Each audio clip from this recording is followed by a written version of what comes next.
Televisa presenta. Hola, ¿qué tal? Buen día. Este es el noticiario matutino transmitido desde la ciudad de Oaxaca. Los saluda Elizabeth Ríos. Muy bien, muy bien. Hoy es martes 14 de junio del 2022. Bienvenidos a este noticiero educativo. Les saluda Lázaro Urber. Y comenzamos con la noticia que ha acaparado la atención estos últimos días sobre un tema educativo, que es la programación didáctica y sus contenidos. Y hola, ¿qué tal? Yo soy Luis Fernando Gutiérrez Bautista y en esta ocasión estaremos respondiendo a una cuestión muy importante cuando hablamos de didáctica. Y es que precisamente ¿de qué hablamos cuando nos referimos a la programación didáctica? Bueno, en didáctica, como en otras ciencias, se parte de una teoría determinada para poder llevar a cabo los procesos de enseñanza-aprendizaje. Pero una teoría es una realidad excesivamente simbólica y conceptual, de modo que hemos de acudir al método, a fin de que se establezca una relación entre la teoría y la práctica, y es que el método permite concretar los supuestos y principios que plantea una teoría determinada y establecer vínculos más próximos con la práctica. Ahora bien, la programación didáctica representa esa materialización de ese método elegido, de modo que éste permite estructurar y organizar los procesos de enseñanza-aprendizaje a medio y largo plazo, procesos que se definirán de modos más precisos y concretos a través de unidades didácticas que facilitarán la concreación en el aula de lo ideado en la programación. Pero para que se pueda cumplir lo anterior dicho, deben de existir características singulares de la programación. Una de ellas consiste en dar normas, pero estas normas ¿a quién? Pues al profesorado. ¿Pero en qué sentido? Y es que en el modo de plantear los contenidos debe de definirse los objetivos, de seleccionar los métodos de enseñanza y aprendizaje o de concretar el proceso de evaluación. Hablemos sobre dos conceptos muy importantes, los cuales son didáctica y o currículum.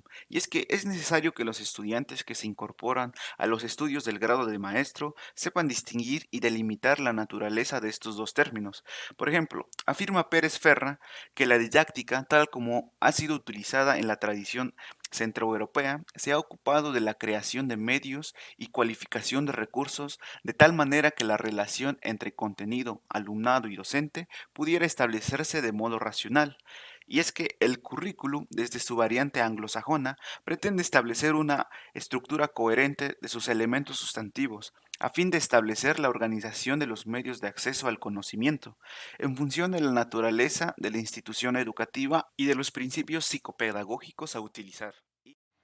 Otra de las temáticas que impactan dentro de esta noticia son los elementos que integran la programación didáctica. Y es que para esto, cuando se debe llevar a cabo la programación, se deben de considerar una serie de elementos que son esenciales para llevar a cabo los procesos de enseñanza-aprendizaje desde una perspectiva o tradición hermenéutica, que como se ha dicho, se considera al alumno como centro de los procesos de enseñanza-aprendizaje y consiguientemente como referente al que se adaptan a los demás elementos de dicho proceso. En cuanto al contexto de la programación, en este caso va a aludir y referir a lo que es el conjunto de las variables que van a determinar el entorno escolar.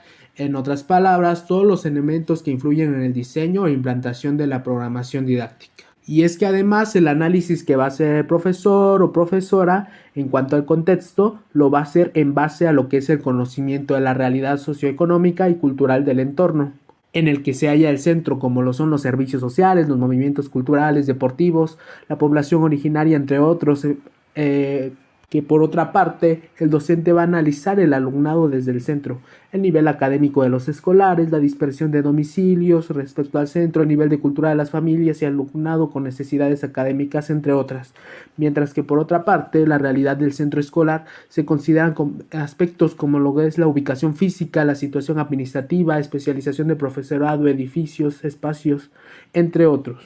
Por otra parte, otros aspectos importantes son los principios psicopedagógicos de la programación, los cuales van a constituir la estructura que permiten adscribir a la programación en un determinado modelo y consecuentemente a una determinada teoría o paradigma.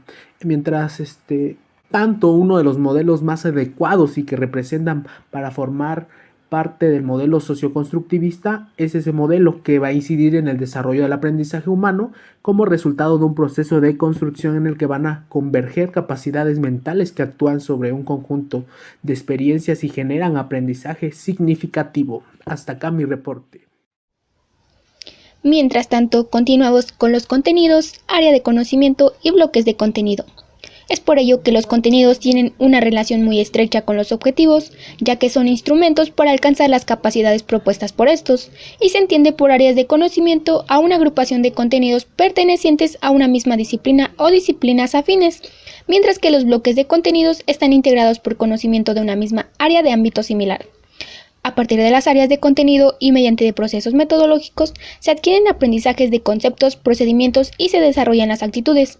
Es por ello que también se facilita el desarrollo de capacidades y se favorece la adquisición de competencias. Posteriormente, los objetivos de la programación responden al para qué del proceso educativo y representan la intencionalidad de la enseñanza. Aunque se han realizado múltiples clasificaciones de los objetivos, en esta aportación consideraremos diferentes tipos de objetivos, desde los objetivos didácticos, que plantean el aprendizaje de los conceptos, el desarrollo de procedimientos y disposición que han de alcanzar los alumnos, objetivos de área, que responden a las capacidades que se han de alcanzar mediante el desarrollo del proceso de enseñanza-aprendizaje referidos a una misma área de conocimiento, y por último los objetivos de etapa, que responden a las capacidades y logros que ha de haber alcanzado un alumno o alumna al concluir cada etapa educativa. Asimismo, las competencias básicas, que es cuando hablamos de la concepción que requiere alguna precisión, tal como el hecho de que esa habilitación permite desarrollar las actividades propias de una persona en el ámbito social, que las competencias básicas son que deben ser asequibles a todos los alumnos y alumnas con diferentes niveles de adquisición, deben permitir la iniciación a estudios que conducen al mundo laboral, facilitan la socialización del alumno, y inician al alumnado en un proceso permanente de reflexión que permite reflexionar las intenciones del alumno con las posibilidades del contexto. Mi nombre es María Isabel, informando sobre el entorno a la metodología, la selección y la puesta en funcionamiento del proceso de enseñanza-aprendizaje son aspectos significativos de la programación. Para esto se requiere de una elección de métodos adecuados. Por método se entiende el conjunto de fases secuenciadas que permiten ir de lo desconocido a lo conocido. Con respecto al procedimiento, el maestro lleva a cabo la secuencia didáctica, es decir, el modo de seleccionar la estructura de las actividades de apertura, desarrollo y cierre.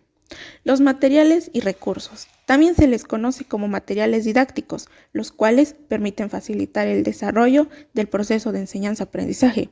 Dentro de los materiales tradicionales se encuentran los libros de texto o de consulta, ya sean instrumentos que necesitan un soporte denominado recurso, por ejemplo, un ordenador o cañón de proyección, etc. La evaluación. La finalidad de la evaluación es valorar los aspectos colaterales al aprendizaje, tales como la motivación, atención, puntualidad, presentación de trabajos y el esfuerzo o logro alcanzado. Existen 3 tipos de evaluación. 1. La evaluación diagnóstica o inicial, cuya finalidad es alcanzar el conocimiento más exacto posible del alumno al inicio de curso o antes de iniciar un proceso formativo. 2. La evaluación formativa, cuya finalidad es ajustar la enseñanza al proceso de aprendizaje de los alumnos, permitiendo tomar nuevas decisiones para generar innovaciones. Tercera y última, la evaluación sumativa se realiza al finalizar un curso, ciclo o etapa educativa. Tiene como finalidad comprobar hasta qué punto el estudiante ha alcanzado los conocimientos, objetivos de etapa y competencias básicas. Hasta aquí mi reporte, Elizabeth. Ahora regreso con ustedes al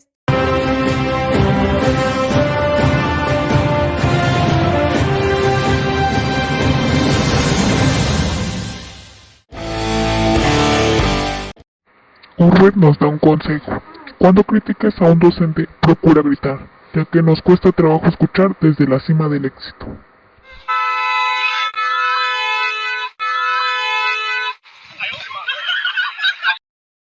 A Elizabeth Ríos le dijeron que todas las mujeres son creadas de igual forma y respondió, pero solo las mejores se convierten en maestras.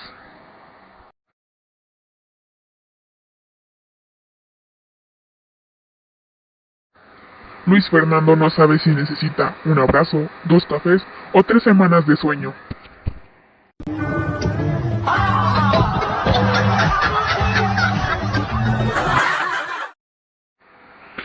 A María Isabel le pasó Cupido y le dijo, tú no, tú estudia. Me pregunta que si no habían visto a mi gato. Tiene 4 patas. ¿Y 2 ojos? ¡Sí! ¡Ese es! ¿Dónde estaba? ¿Dónde se fue? Hijo, pero qué bruto eres. Todos los gatos tienen 2 ojos. Yo una vez vi un gato con un solo ojo. ¿Estaba tuerto? No, Fenómeno. tampoco. Entonces, ¿por qué escribiste un gato con un solo ojo? Porque me tapé el otro.